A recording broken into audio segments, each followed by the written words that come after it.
Okay, let's have a look at the shipping settings. So click on shipping. Now I'm going to tell you straight off the bat here that this can become, depending on how your business is set up, of course, quite a complex and involved process to how you organize your shipping and your shipping rates, okay, throughout the world, or maybe you're just shipping locally or whatever it might be, right? Every business is so different, it's impossible for me to come up with some sort of generic presentation for every type of business. But, you know, this course is about teaching you about Shopify and what it can do, all right?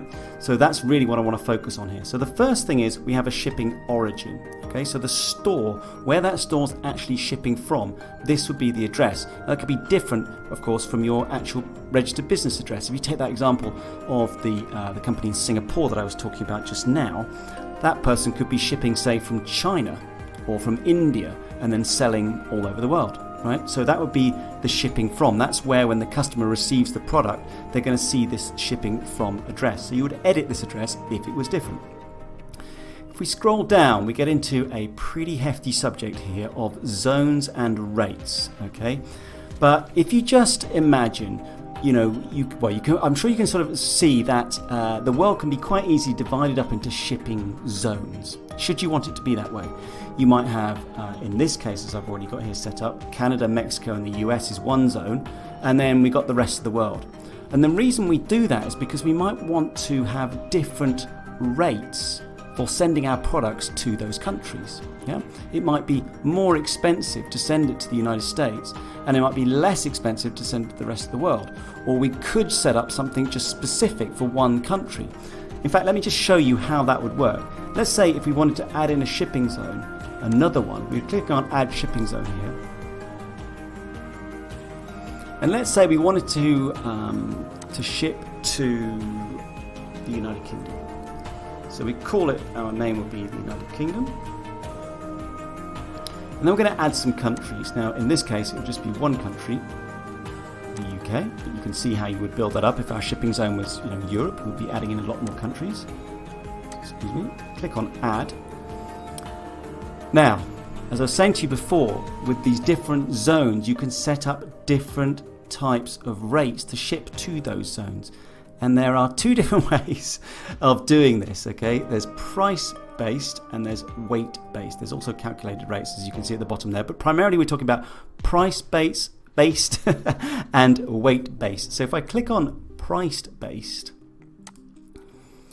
what we're talking about here is based on the price of the product, we will apply a certain shipping rate. Okay, we can do this for a whole range of prices. So we might say something like, okay, from $0 to $10, the price for shipping is going to be $2. And from $10 to $100, it's going to be $30. And from $100 to $1,000, we'll have $50 or whatever it is. You can see how you can sort of build something like that out. And you can also see, as you see here, there's the option to have a free shipping rate, where you can actually basically just say, okay, there is no shipping, or you absorb it ultimately in the cost at the end of the day. But you can see, I hope, how you can set up, in this case, a price-based rate for the UK. Now, similarly, with weight-based rates, we can do similar stuff, yeah, based on the weight of an item. If we're shipping something fairly heavy, then we would be setting up appropriate shipping rates to reflect that. So if we're shipping something that weighs a kilo, excuse me, I just talk in the metric system for the moment, we might want to charge $5. If we're shipping something from 1 kilo to 10 kilos, we might want to charge something extra.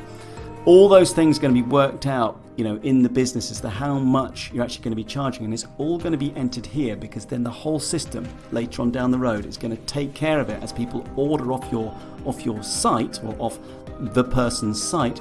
It's all going to be worked out by the Shopify system. So this is what I'm saying about settings. You need to focus on this in the beginning with your business so that you can set all this kind of stuff up properly.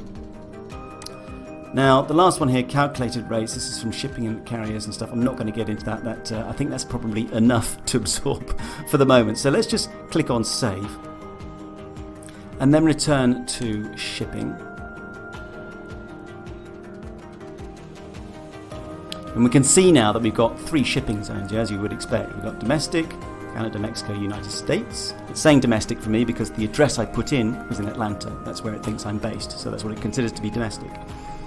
We got rest of world, we got United Kingdom. Now, yeah, I hope you get a feeling, all right? I hope that wasn't too much too early, but I hope you get a feeling for how you can divide the world up from the point of view of your business into shipping zones, and then make sure that you're charging appropriately your shipping costs depending on where you're going to be sending stuff. Right, just to finish off very quickly, we are able also to have labels formatted for us. We can get into packaging and even additional shipping methods. I'm not going to get into this because I really don't think it's necessary, certainly at this stage of the course. So well done. That gives you, I hope, a very nice helicopter view of how the shipping works. Let's go back to settings and let's have a look at files, which I promise you is going to be an awful lot easier.